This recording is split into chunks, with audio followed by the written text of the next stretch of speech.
పడిపోతాను నాకు తెల్ల, నిజం చెప్తున్నాను నేను. ముందు నేను నిజం చెప్తున్నాను, నేను అబద్ధం చెప్తలేదు. నేను చచ్చిపోతే నరకంలో పడిపోతానేమో నాకు తెలియదు, కానీ ఇప్పుడు తెలుసు నాకు ఆ నరకం నుంచి ఎంతో కొంత ఎవరినో కూడా రక్షించుకోవాలి. ఆ ప్రాణం పోయినా ఆ కోసం ఎవరికో ఒక్కరు రక్షించబడతాయి. నాకు ఇచ్చిన పొట్టులో ప్రభు దగ్గర నేను తీసుకెళ్ళినప్పుడు నమ్మదగిన వాడు, నువ్వు తీసుకున్న రక్షణకే న్యాయం చేశాడు నా కుమారుడు అని నా కోసం సాక్ష్యం ఇచ్చి ఒక వ్యక్తి ఉన్నాడు. ఆయన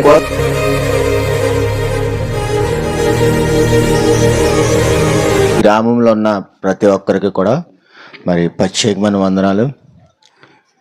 ఈ గ్రామంలో ఇటు రీతిగా సువార్త మరి ప్రకటిస్తానని నా జీవితంలో నేను ఎప్పుడూ అనుకోలేదు. అయితే నేను ఒక లారీ డ్రైవర్ని. నేను అనేకమైన ప్రాంతాల్లో వెళ్ళి ఉండండి.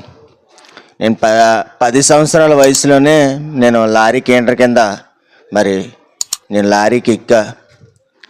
అనేకమైన సార్లు లారీ మీద నాకు మరి యాక్సిడెంట్ నుంచి కూడా దేవుడు నన్ను అనేకమైన సార్లు తప్పించాడు. నాకున్న మూర్ఖత్వానికి అయితే అటో ఇటో అన్నదే నా మూర్ఖత్వం. అయితే దేవుడికి స్వరము, దేవుడు చాలా గొప్పవాడు. ఒక మనిషిని ఆయన కావాలనుకుంటే మనిషిని ఆయన ఎలాగైనా మాట్లాడతాడు, ఆయన ఎలాగైనా పట్టుకుంటాడు. అయితే అనేకమైన సార్లు నేను అనుకున్నాడు నా జీవితంలో ఒక 5 స్టార్ హోటల్ని చూసి లెఫ్ట్ సైడ్ అని ఒకటి ఉంటుంది, డ్రైవర్ సీట్ ఒకటి లెఫ్ట్ సైడ్ అని ఒకటి ఉంటుంది. లెఫ్ట్ సైడ్ కూర్చుని హైవేలోను నేను నా జీవితం ఎలాగైపోయిందంటే ఇంకెందుకు పనిచేయదు, నా లైఫ్లో నాకు సంతోషం లేదు.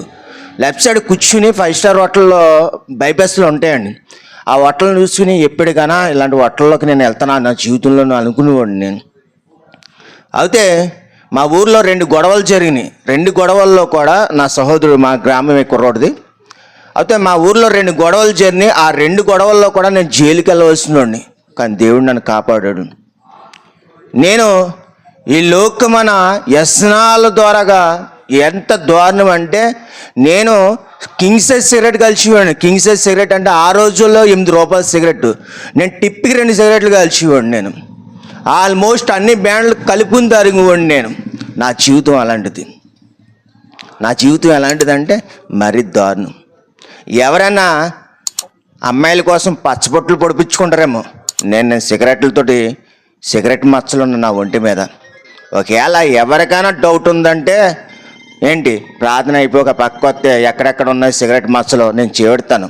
అమ్మాయిల కోసం ఎవరైనా పచ్చబొట్లు పొడిపించుకున్నాము, నేను సిగరెట్లు కాల్చి ఆ సిగరెట్ బాగా దుమ్ము దులిపి ఒంటి మీద అంటించుకునేవాడిని నేను.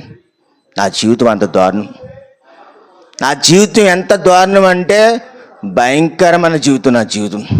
ఈ బైబిల్ ఎలా వచ్చిందో నా జీవితంలో నాకు తెలియదు. ఈ బైబిల్ ఎలా వచ్చిందో నా జీవితంలో తెలియదు. కానీ నేను 2011లో బాప్తిసం తీసుకున్నా.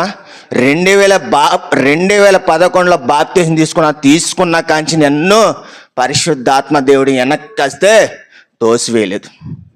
దినదినము నన్ను కాపాడుకుంటూ ఉన్నాడు ఆయన. మరి నేనైతే నాకేం చదివేం లేదు, నేనేం చదువుకోలేదు. కానీ దేవుడు కృప బట్టి ఎంతో కొంత ఎవరో ఒకరికి సువార్త ప్రకటించాలి. నా వరకు ఎంతో కొంత సువార్త ప్రకటించాలి.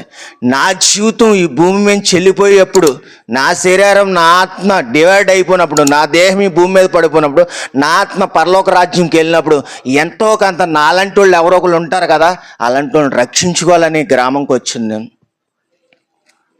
నేను లారీకి వెళ్తే నాకు రోజుకి 2 వేలు వస్తాయండి.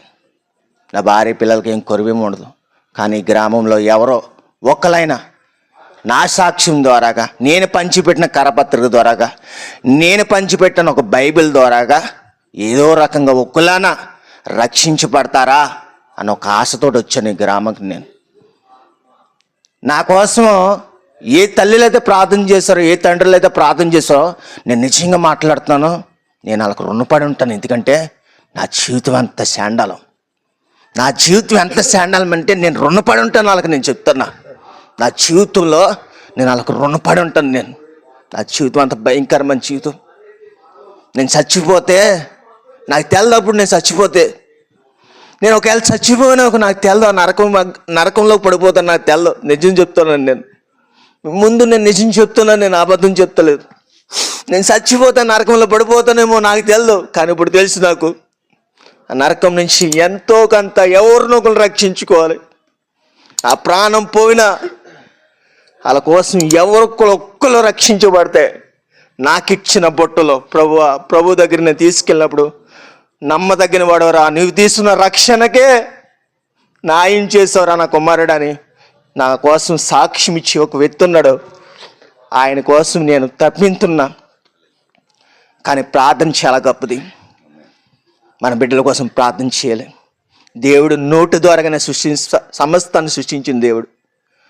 మనము మన బిడ్డలు మారాపోనా, మన బిడ్డలు మాటనా పోనా, కానీ 4 గోడల మధ్యలోకి వెళ్ళి మనం రోధించాలి ఆయన్ని. ఆయన పాదాలు పట్టుకుని బతుములాడుకోవాలి మన బిడ్డల కోసం. ఎందుకంటే యవనస్తులు అనేక మంది చనిపోతున్నారు. వాళ్ళ కోసం మీరందరూ కూడా ప్రార్థన చేయాలని. నా జీవితం అంతా భయంకరం, నేను చెప్పింది కూదంతానా కానీ నా జీవితం భయంకరం. నేను కార్చి కన్నీటిలో ఉందే నా సాక్ష్యం. మా గ్రామం వచ్చి అడిగితే చెప్తారు అలాంటి సాక్ష్యం. అది ఈ గ్రామం వచ్చాను నేను. అనేకమైన గ్రామాలు కూడా నేను సువార్త ప్రకటింతా. ఒకవేళ ఎట్టి పరిస్థితి అయినా, ఏ పరిస్థితి అయినా సువార్త అయితే ప్రకటన అయితే నేను మానివేనండి. కానీ నేను కోరేది ఏదైనా ఉంటే మీ పక్షాన నా కోసం ప్రార్థన చేయండి, మా అందరి కోసం ప్రార్థన చేయండి. ఈ చిన్న పరిచర్య కోసం ప్రార్థన చేయండి. అనేకమైన ఆత్మలను తీసుకెళ్ళాలి ఆయన రాజ్యంలోకి అన్న ఒక ఆశతో అయితే మీ గ్రామంలోకి వచ్చాం. మీ గ్రామం కోసం, మీ గ్రామంలో ఉన్న బిడ్డల కోసం, మీ గ్రామంలో ఉన్న పురుషులు స్త్రీల కోసం మీరు అనుక్షణము ప్రార్థన చేయమని నేను ప్రేమతో బతిమలాడి ఈ మాటలు ముగిస్తున్నాను. ఆమేన్.